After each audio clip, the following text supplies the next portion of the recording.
Subscribe करें हमारे YouTube channel को एवं बेल आइकन दबाना ना भूलें ताकि रोज की YouTube अपडेट्स आपको मिलती रहे।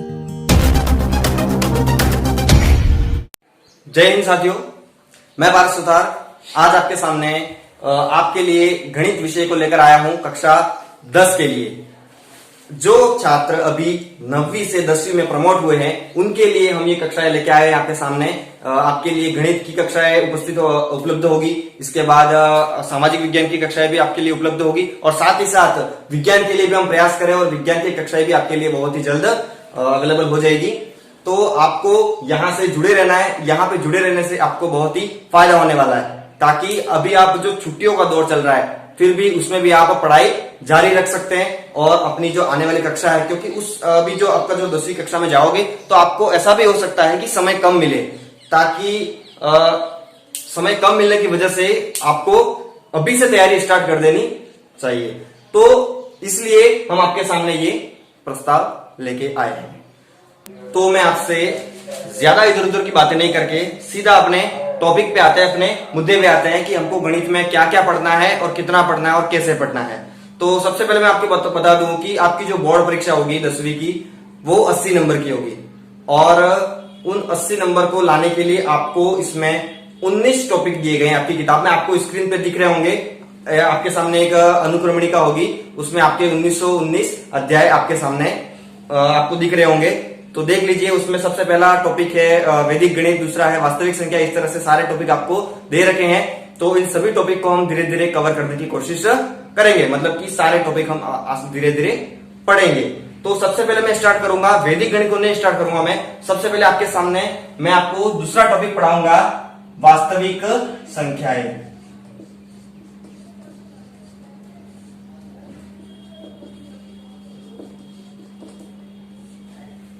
वास्तविक संख्याएं, इनको अंग्रेजी में कहेंगे रियल नंबर्स। आप शब्द को देखो एक बार, वास्तविक। वास्तविक मतलब जो वास्तव में है, जो हमको दिख रहा है, जो सच में है, वही क्या होती है, वास्तविक संख्याएं। तो वास्तविक संख्याओं के बारे में आपने पहले से ही पढ़ रखा है, आप कक्षा 6 से पढ़ते आ रहे हो उसके बारे में। शायद आपको याद ना हो, लेकिन आपने वास्तविक संख्याओं के बारे में अच्छे से पढ़ रखा है। तो वास्तविक संख्याओं की शुरुआत हम करेंगे एकदम बेसिक से।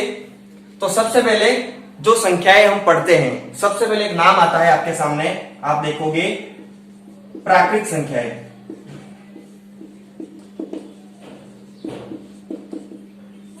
सबसे पहले आप पढ़ोगे प्राकृत संख्याओं के बारे में। प्राकृत संख्याएं मतलब इनको इंग्लिश में कहेंगे नेचुरल नंबर्स।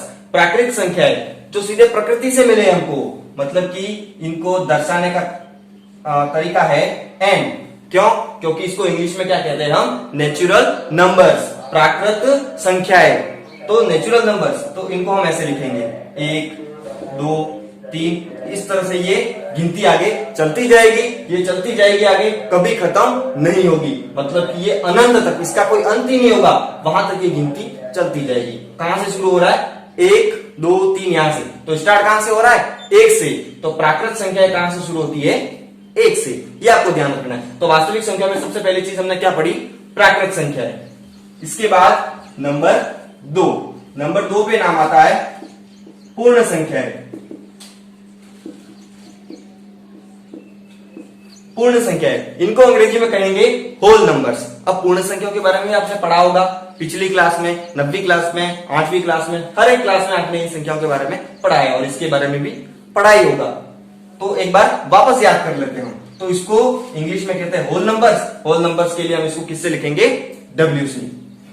तो ये कहां से शुरू होता है, तो सबसे पहले तो हमारे पास गिनती थी, हमको एक पेन दिख रहा है तो हमने कह दिया एक पेन। हालांकि पेन पहले नहीं था, फिर भी मैं उदाहरण दे रहा हूं आपको सामने कि पहले मान लो एक चीज हमने देख ली, ये पेन ही देख लिया तो हम कह देते एक पेन है, 2 है तो 2 पेन है, 3 है तो 3 पेन है। लेकिन तब हमको ये नहीं पता था कि हमारे पास कुछ है ही नहीं, तो उसके लिए हम क्या करें, ऐसा तो कह सकते कुछ नहीं, लेकिन गणित में तो हम नंबर लिखते हैं। 1 पेन है तो 1 पेन, 2 3, इस तरह से नंबर लिखते हैं, संख्या लिखते हैं। लेकिन कुछ नहीं है तो उसके लिए क्या लिखे, तो एक और अंक आया गणित में, एक और अंक जुड़ गया इसके बाद, वो है 0, शून्य। तो ये आने के बाद इनको हमने क्या कह दिया, पूर्ण संख्या। अब हमको लगा कि संख्या पूर्ण हो चुकी है, पूरी हो चुकी है, इसलिए हमने क्या कह दिया, पूर्ण संख्या है। तो 0 के बाद तो यही वापस आएगा पूरा, 0 के बाद 1 2 3 इस तरह से ये आगे बढ़ते जाएंगे और ये भी अनंत तक चलते रहेंगे, मतलब इनका भी कोई अंत नहीं होगा। तो इनको हमने क्या कह दिया, पूर्ण संख्या है, जो कहां से शुरू होती है, 0 से। तो इसमें नया सदस्य कौन आया, 0। तो हम कह सकते हैं कि जो सारी की सारी प्राकृत संख्या है वो कौन सी संख्या है, पूर्ण संख्या भी है, क्योंकि ये सारा का सारा मटेरियल इसमें भी आ रहा है, सारा का सारा सामान इसमें भी आ रहा है। तो पूर्ण संख्या और प्राकृत संख्या में क्या संबंध है कि सारी प्राकृत संख्या को हम क्या कह सकते हैं, पूर्ण संख्याएं कह सकते हैं। लेकिन क्या इसका उल्टा कहा जा सकता है कि क्या सारी पूर्ण संख्याएं प्राकृत संख्याएं हैं? तो ये क्या होगा, गलत होगा, क्योंकि 0 एक पूर्ण संख्या तो है लेकिन प्राकृत संख्या नहीं है। मतलब कि हमने क्या कहा, स्पष्ट ध्यान से सुनिए कि सारी प्राकृत संख्याएं पूर्ण संख्याएं हैं लेकिन सारी पूर्ण संख्याएं प्राकृत संख्याएं नहीं है। तो ये हो गई प्राकृत संख्याएं और पूर्ण संख्याएं। इसके बाद नंबर 3 पे हम पढ़ते हैं पूर्णांक। नंबर 3 पे आ जाते हैं पूर्णांक, इनको हम कहेंगे इंटीजर। तो इसलिए इसको किससे दर्शाएंगे, आई से। अब इसको आई या जेड से भी दर्शाते हैं। तो अब पूर्णांकों के बारे में आगे पढ़ते हैं कि हमने पूर्ण संख्या तो पढ़ ली, अब हमको लगा कि संख्या तो पूर्ण हो चुकी है लेकिन फिर भी कुछ नया आया। तो हमने देखा कि ये जो सारे नंबर हैं, तो हमारे पास मान लो 2 रुपये हैं, तो हमने कहा कि मेरे पास 2 रुपये हैं। लेकिन अगर हम मेरे को ऐसा कहना हो कि मेरे पास कोई 2 रुपये मांग रहा है, मतलब मैं बात तो 2 रुपये की कर रहा हूं लेकिन वो रुपये मेरे पास नहीं है, वो रुपये किसी और के पास में है, मतलब कि मैंने उसको वो रुपये दे दिए हैं। मतलब कि सामने वाले पर क्या हो रहा है, कर्जा हो रहा है। मैंने उसको पैसे दिए हैं तो क्या हुआ, उस पर कर्जा हो गया। तो अब कर्जे को लिखने के लिए भी कुछ चिन्ह चाहिए, तो उसके लिए एक नया चिन्ह आपके सामने है, माइनस। वैसे नया नहीं है, जोड़ बाकी तो हम करते आए हैं, लेकिन नई चीज हमने इसमें क्या जोड़ ली, माइनस। मतलब इन सब के आगे माइनस लगा के दूसरे नंबर बना लिए। तो उनको हम ऐसे लिखेंगे, मान लो ये इधर भी माइनस में अनंत तक जा रहा है और इसके बाद इधर से -2 -1 फिर क्या आया 0, फिर 1 2 3, इसके बाद इधर से ये भी अनंत तक इधर भी चलता रहेगा और इधर भी चलता रहेगा। मतलब कि पूर्णांकों का ना तो कोई सिरा है और ना कोई पूंछ है, मतलब इधर भी चल रहे हैं और इधर भी चल रहे हैं। लेकिन यहाँ पे क्या है, देखिए आप, 0 के इस तरफ प्लस की संख्या है, धनात्मक संख्या है, और 0 के इस तरफ माइनस की संख्या है। कौन सी, ऋणात्मक संख्या है। तो ये देखिए,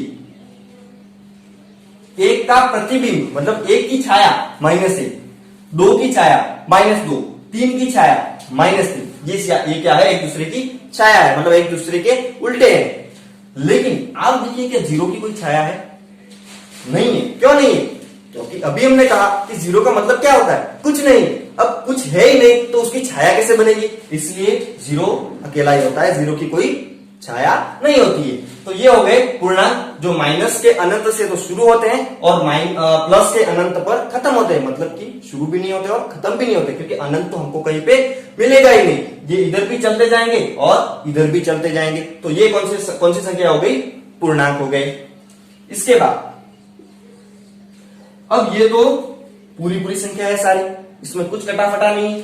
1 2 3 इस तरह से हम लिख रहे हैं, 1 रोटी 2 रोटी 3 रोटी 4 रोटी, इस तरह से हम यहां पे देख सकते हैं। लेकिन अगर हमने रोटी को आधा कर दिया तो उसके लिए तो यहां पे कोई नंबर ही नहीं है। आधी रोटी ऐसा लिखना हो तो हिंदी में तो लिख देंगे आधी रोटी, लेकिन गणित में कहां से लाएंगे आधा, तो उसके लिए नया नाम आया। वो क्या आया, परिमेय संख्या है। ये भी आप 6वीं और 7वीं क्लास से पढ़ते आ रहे हैं। क्या नाम आया, परिमेय संख्या है। अब परिमेय संख्या क्या होती है, परिमेय संख्या को अंग्रेजी में कहेंगे रेशनल नंबर्स। अब रेशनल नंबर्स क्या होते हैं, तो इसके लिए परिभाषा हमने पढ़ रखी है कि ऐसी संख्या जिसको P/Q रूप में लिखा जा सकता है। आप लिख सकते हो, मैं बोल रहा हूं ऐसे ही, ऐसी संख्या जिसको P/Q रूप में लिखा जा सकता है उसे परिमेय संख्या कहते हैं। लेकिन यहां पे एक शर्त है परिमेय संख्या होने की, कि ये जो Q है, इस Q का मान 0 नहीं होना चाहिए। q is not equal to 0, मतलब q का मान क्या नहीं होना चाहिए, 0 नहीं होना चाहिए। तो उसको हम क्या कह देंगे, परिमेय संख्या। एक बार फिर से देख लीजिए, ऐसी संख्या जिसको p बटे q रूप में लिखा जा सकता है या फिर व्यक्त किया जा सकता है, उसे हम क्या कहते हैं, परिमेय संख्या। इसका मतलब क्या हुआ, p बटे रूप क्या होता है, p बटे q रूप क्या होता है, मतलब कि ऐसी संख्या जिसको अंश बटे हर, आपने पढ़ा होगा भिन्न के बारे में छोटी क्लासों में। भिन्न, भिन्न क्या होता है, तो भिन्न होता है अंश बटे हर, मतलब अंश और हर ये दोनों रूप अगर हमको किसी संख्या में मिलते हैं, मतलब कि अंश बटे हर रूप हमको मिलता है, भिन्न रूप मिलता है, या फिर किसी संख्या को भिन्न रूप में हम लिख सकते हैं, भले वो दिख नहीं रहा है लेकिन उसको हम लिख सकते हैं, तो उसको हम क्या कहेंगे, परिमेय संख्या। आ रहा है समझ में? तो देखिए आगे, अब एग्जाम्पल देता हूं मैं आपको कि परिमेय संख्या कहेंगे किसको। उदाहरण देता हूं, मैंने लिख दिया, अभी आधी रोटी की बात की थी, मेरे पास एक था, उस एक के मैंने क्या कर दिए, 2 भाग कर दिए। एक रोटी थी, उसके मैंने 2 भाग कर दिए, तो मैंने इसको ऐसे लिख दिया 1/2, 1 के 2 भाग। तो ये क्या हो गया, आधा। अब ये हो गया गणित में, तो अब मैं क्या लिख सकता हूं, आधा कुछ भी, आधा पेन, आधी रोटी, तो उसके लिए गणित में क्या लिखूंगा मैं, 1/2। तो ये क्या है, एक परिमेय संख्या है, क्योंकि आपको दिख रहा है यहाँ पे p बटे क्यू रूट, p बटे क्यू, यहाँ पे p कौन है, 1 है, और q कौन है, 2 है। तो ये हो गया p बटे क्यू, और शर्त भी पालन हो रही है कि q का मान क्या नहीं है, यहाँ पे 0 नहीं है। तो ये कौन सी संख्या हो गई, परिमेय संख्या। अब मैं आपसे कहूं कि इसमें से उठा लिया मैंने कोई भी एक अंक 2, तो क्या 2 परिमेय संख्या है, तो आप क्या कहोगे कि नहीं है, नहीं दिख रहा है परिमेय संख्या, क्योंकि p बटे क्यू रूप तो है ही नहीं। अब p बटे क्यू रूप नहीं, इसको हम परिमेय संख्या कैसे कहें, तो इसको हम कहेंगे, क्योंकि परिभाषा में हमने क्या कहा कि ऐसी संख्या जिसको p बटे क्यू रूप में लिखा जा सकता है, लिखा जा सकता है। तो हम कोशिश करते हैं इसको लिखने में कि इसको लिखा जा सकता है कि नहीं। तो देखिए, अगर मैं 2 में 1 का भाग लगा दूं, आपको भाग लगाना आता होगा, 2 में 1 का भाग लगा दूं इस तरह से, तो क्या आएगा, 1 दूनी 2, और ये भाग पूरा हो गया। तो उत्तर कितना आया, हमारा भागफल कितना आया, 2 आया। मतलब कि मैंने 2 में 1 का भाग लगाया। ये भिन्न का मतलब यही होता है, अंश में हर का हम क्या करते हैं, भाग लगाते हैं, अंश में हर का भाग लगाते हैं। तो मैंने अंश 2 था और हर 1 था, उसमें क्या किया, भाग लगा दिया 2 में 1 का। तो 2 में 1 का भाग लगाया, तो भाग लगाने पर मेरे को वापस क्या मिल गया, 2। क्या फर्क पड़ा, मैंने 2 में 1 का भाग लगा दिया तो कोई फर्क नहीं पड़ा। तो 2 को मैं 2/1 भी लिख सकता हूं, मतलब 2 और 2/1 दोनों एक ही चीज है, दोनों बराबर है।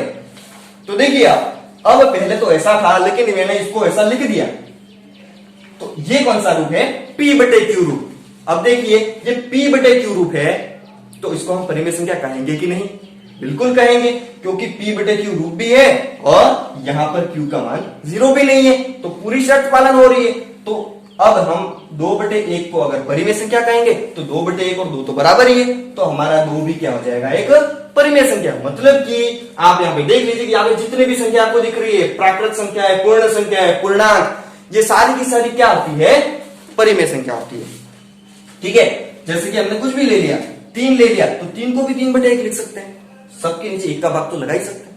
अब क्या आपके सवाल में आपके दिमाग में सवाल उठ रहा है कि क्या इनको ऐसे ही लिखा जा सकता है, 2 को 2/1 ही लिखा जा सकता है, 3 को 3/1 ही लिखा जा सकता है, किसी और तरीके से नहीं लिखा जा सकता, तो लिखा जा सकता है।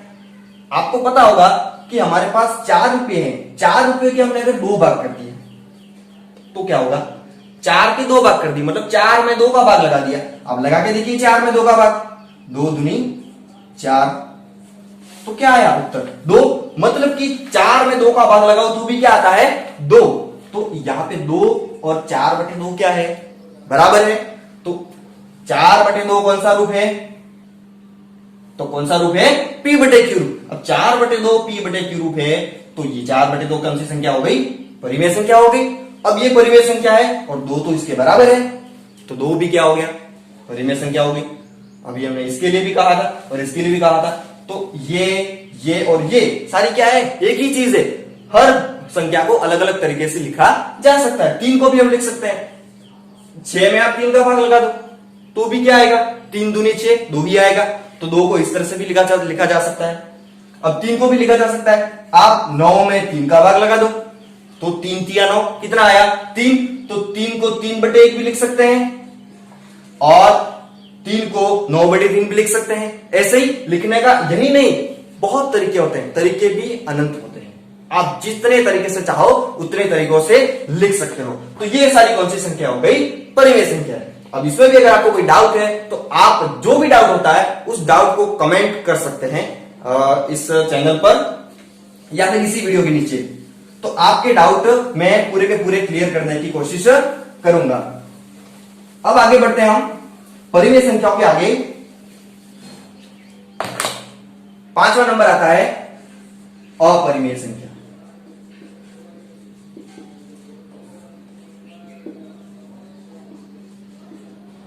अब देखो यहां पर तो शब्द से ही स्पष्ट हो जाएगा। परिमेय संख्या तो p/q रूप लिखा जा सकता है, तो उसका उल्टा हो गया, परिमेय का अपरिमेय हो गया, तो परिमेय नहीं होगी। मतलब कि ऐसी संख्या जिसको p/q रूप में नहीं लिखा जा सकता है, p/q रूप में नहीं लिखा जा सकता है, ऐसी संख्या को हम क्या कहेंगे, अपरिमेय संख्या। तो जो भी संख्या परिमेय नहीं होगी वो सारी क्या हो गई, अपरिमेय संख्या। तो अपरिमेय संख्याओं में कौन कौन सी संख्या आती है तो वो मैं आपको बता देता हूं, लेकिन इसका जो प्रमाण है वो मैं आपको थोड़ा बाद में दूंगा, जब आप अच्छे से इस गणित को समझने लग जाओगे। तो मैं आपको एग्जांपल देता हूं कि इसमें कौन कौन सी संख्या आएगी। मान लो √2, √2। अब ये √ क्या है, तो वर्गमूल। तो वर्गमूल अगर 2 का वर्गमूल निकालते हो तो वो एक अपरिमेय संख्या होती है। √3, तो ये भी एक अपरिमेय संख्या होती है। √5, ये भी एक अपरिमेय संख्या होती है। तो आप कहोगे कि मैंने एक संख्या यहाँ पे छोड़ दी और एक मैंने यहाँ पे √1 भी नहीं लिखा। मतलब कि आपको अगर पता हो तो 1 का वर्गमूल 1 ही होता है, 1 का वर्गमूल 1 ही होता है, तो ये तो यहाँ पे ठहरेगा ही नहीं। 1 का वर्गमूल निकलते ही तुरंत वो क्या हो जाएगा, 1। और 1 तो आपको पता है कि परिमेय संख्या है, तो इसको अपरिमेय हम कैसे कहेंगे, तो नहीं कहेंगे। इसके बाद यहां पे देख लीजिए 2, तो √2 का मान इस तरह से नहीं निकलेगा, उसके लिए एक तरीका होता है, और वो तरीका भी 7वीं कक्षा का एक तरीका है जो कि आसान है बहुत ही। इसके बाद 3 की बारी आती, तो 3 का भी नहीं निकल सकता ऐसे, तो इसको भी हम क्या कहेंगे, अपरिमेय संख्या। लेकिन 4 की बात करते हैं, √4। तो आपको पता होगा कि √4 का मान कितना होता है, 2। अब √4 का मान 2 हो गया, मतलब कि √4 तो यहां पे ठहरा ही नहीं, रहा ही नहीं, ये तो ये हो गया।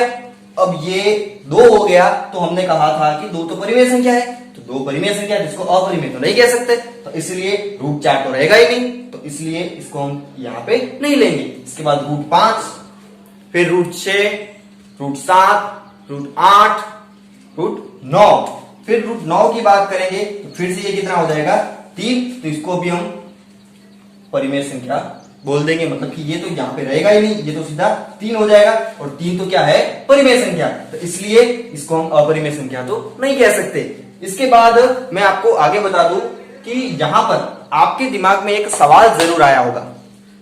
कितनों के दिमाग में ऐसा सवाल आया कि यहां पर जो p/q रूप है उसमें यहां पे q का मान 0 क्यों नहीं होना चाहिए, ऐसा क्यों कहा कि q का मान 0 क्यों नहीं होना चाहिए।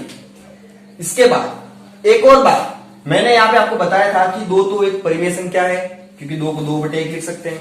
ऐसे ही 1 को भी लिख सकोगे आप, 1 को 1/1 लिख सकोगे, तो इसका मान भी क्या आएगा, 1। इसके बाद 1 को और भी किसी तरीके से लिखा जा सकता है, 2/2 लिख दो, तो 2 में 2 का भाग क्या आएगा, 1। मतलब कि किसी भी संख्या में उसके खुद का भाग लगाओ तो क्या आएगा, 1। तो 1 को भी बहुत सारे तरीकों से लिखा जा सकता है, तो सारे p/q रूप है, तो 1 भी क्या है, परिमेय संख्या।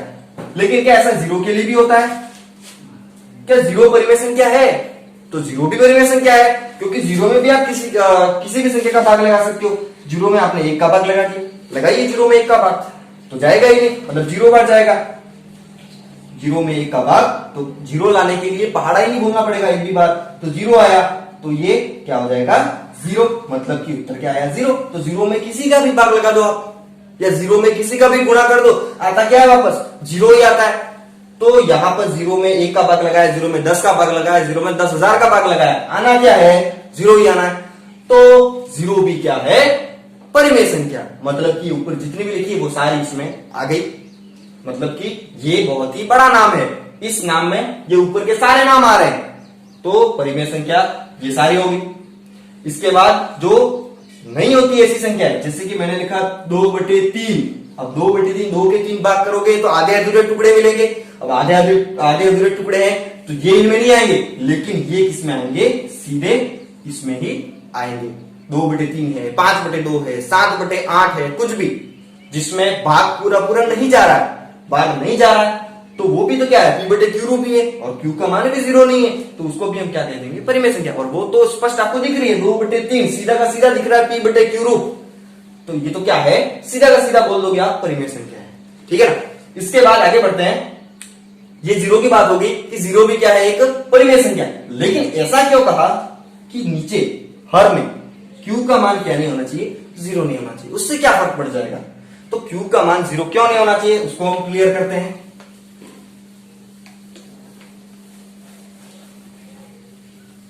तो देख लीजिए यहां पे कि अगर यहां पे q का मान 0 हो गया तो क्या होगा वो देखिएगा।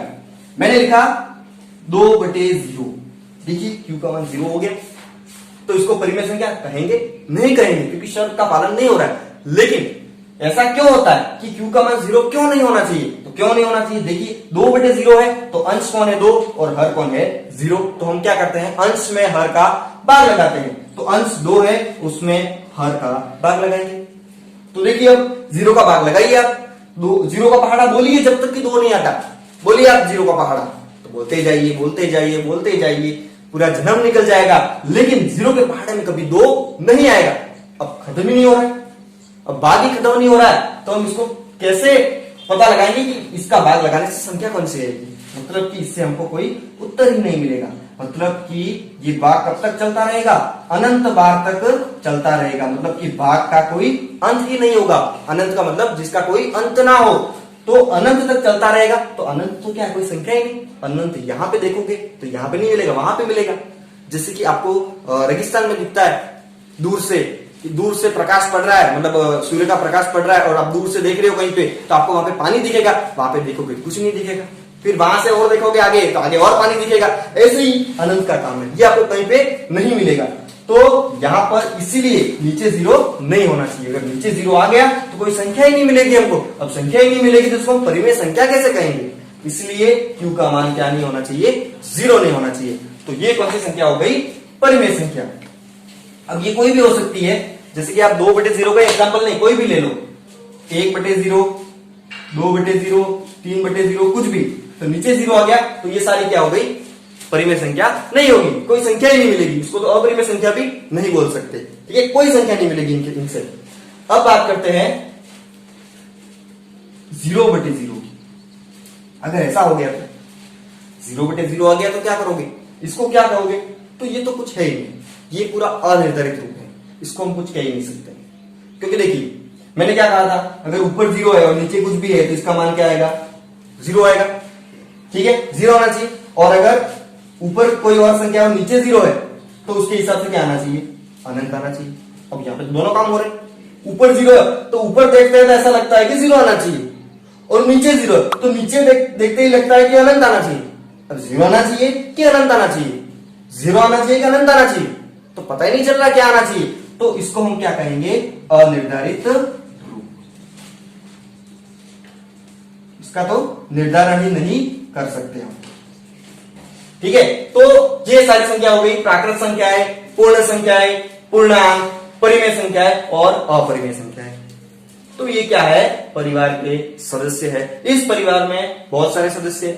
तो अब ये जो सारी संख्या आ गई, इन सारी संख्याओं को मिला के, इन सबको मिला के उनका नाम क्या हो जाएगा, वास्तविक संख्या है। मतलब ये सारी मिलके कौन सी संख्या बनाएगी, वास्तविक संख्या। तो ये सारी कौन सी संख्या है, वास्तविक संख्या है। तो अब इसके बारे में और भी संख्या होती है जिसको हम आगे जरूरत के हिसाब से पढ़ते जाएंगे। जैसे कि अभी एक और नाम आएगा अभाज्य संख्या है, जिसको हम अभी नहीं पढ़ेंगे, जब इसकी जरूरत पड़ेगी तब हम पढ़ेंगे। तो ये तो हो गया बेसिक नॉलेज जो कि पहले का था। अब हम बात करेंगे अपनी किताब की। तो किताब के लिए हम अगले नेक्स्ट वीडियो से, मतलब नेक्स्ट क्लास से पढ़ेंगे, जो कि होगी यूक्लिड विभाजन प्रमेय। अगर आपके पास किताब हो तो आप किताब देख सकते हैं, या फिर कहीं से किताब की व्यवस्था हो सकती है। अपने छोटे बड़े भाई बहन कोई 10वीं में पहले से थे, उनके पास किताबें पढ़ी ही होगी, तो आप उनसे लेकर एक बार देख सकते हैं किताब को कि किताब में क्या क्या दे रखा है। तो आगे हम पढ़ेंगे यूक्लिड विभाजन प्रमेय का। तो आज के लिए इतना ही, धन्यवाद।